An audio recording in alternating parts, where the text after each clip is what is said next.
Y para Revista de Prensa nos acompaña como siempre Marta Moya. Marta, bienvenida y buenos días para usted. Hola María Clara, buenos días. Bueno, comencemos con la noticia que ya habíamos adelantado y es este reportaje ilustrado de USA Today sobre el proceso de deportación de miles de ucranianos desde Rusia. Sí, María Clara, este es un reportaje que ilustra cómo ha sido ese proceso de deportación de los ciudadanos civiles ucranianos hacia territorio ruso en estos más de 15 meses de guerra.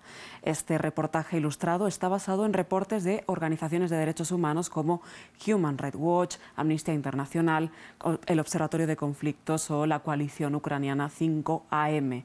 Estados Unidos estima que hay 1,6 millones de deportados ucranianos a Rusia. Ucrania dice que son 2 millones y que entre estas cifras se podrían incluir a cientos de menores, que es por lo que la Corte Penal Internacional pidió una orden de arresto contra el presidente ruso Vladimir Putin en el mes de marzo. El USA Today ha entrevistado a ciudadanos deportados o a familiares que han sido deportados de civiles ucranianos con los que se reconstruye todo este recorrido. El reportaje empieza así. Su país ha sido invadido y su hogar ha sido destruido. Consigues escapar y sobrevivir en el sótano de un edificio cercano. Entonces un día hay una voz extraña afuera.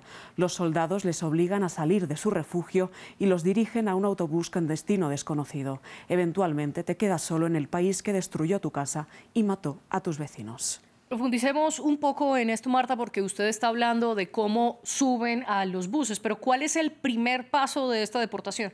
Pues María Clara, según retrata el USA Today, los militares rusos empiezan a detener ucranianos que estaban en zonas de conflicto y que no tenían los medios para salir del territorio y dirigirse a zonas más seguras. La única salida de estas personas era aceptar un billete hacia Rusia. O bien detenían a estas personas en las calles o bien los rusos entraban en los búnkers y les obligaban a salir.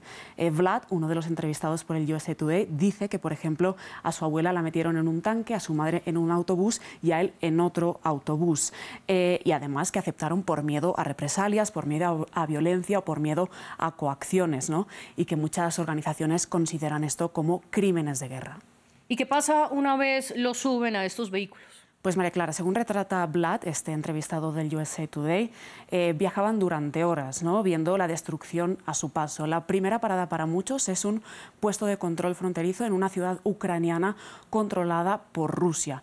En estos puestos de detención, los rusos tenían instalados tiendas de campaña o spots gubernamentales como estaciones de policía improvisadas. Allí tenían que hacer filas durante horas para hablar con las autoridades. Y cuenta Ilya, otro de los entrevistados, que, por ejemplo, su familia fue desnudada en condiciones de congelación en estos puestos de control de los rusos, mientras buscaban restos de pólvora, tatuajes pro-ucranianos o incluso lesiones en sus cuerpos. Impresionante esto, Marta. Y cuando ya lograban hablar con los rusos, ¿qué les decían ellos?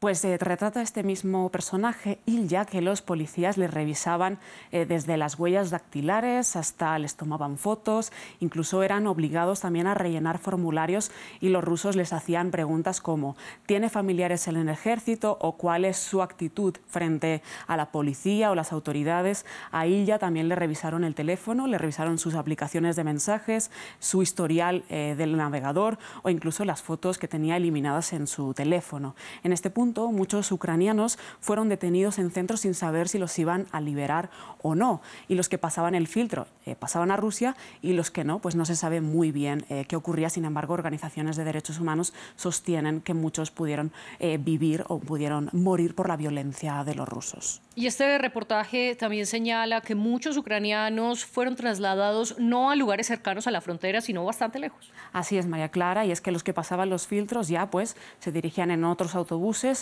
al otro lado de la frontera rusa. Algunos fueron llevados a territorios del lejano oriente ruso. Se estima que 300 residentes de la ciudad sureña de Mariupol fueron trasladados a una ciudad a más de 9.000 kilómetros de sus casas. Y una vez llegaban a Rusia, los dejaban en complejos deportivos o en escuelas y muchas veces se llegaron a congregar allí cientos de personas en un mismo espacio. A muchos los volvieron a interrogar, incluso les obligaban a firmar declaraciones por los que ellos aceptaban que los ucranianos habían cometido crímenes de guerra. A otros les obligaban a pedir y a solicitar la nacionalidad rusa y entonces las autoridades les daban un bono de $130 y los dejaban un poco a su suerte en esos pabellones.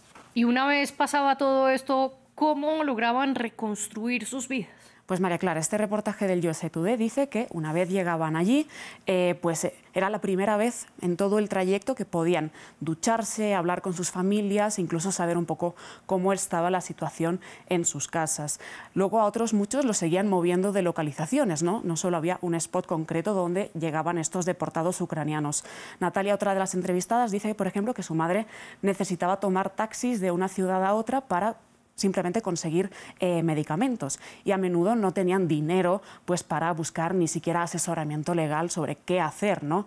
Muchos fueron despojados de sus documentos ucranianos, lo que dificultaba también su salida de Rusia. Incluso quienes tenían mínimamente los recursos tenían miedo pues de volver a Ucrania porque sus casas finalmente podían estar destruidas, por lo que dice el USA Today que al final estos deportados tenían como una doble huida, primero de la guerra y luego del país que pues provocó esta guerra. Y así concluye este extenso reportaje del USA Today, que es bastante espeluznante, la verdad. Y los invitamos, por supuesto, a consultarlo en USA Today. Marta, gracias por este repaso a la prensa internacional. Gracias, María Clara.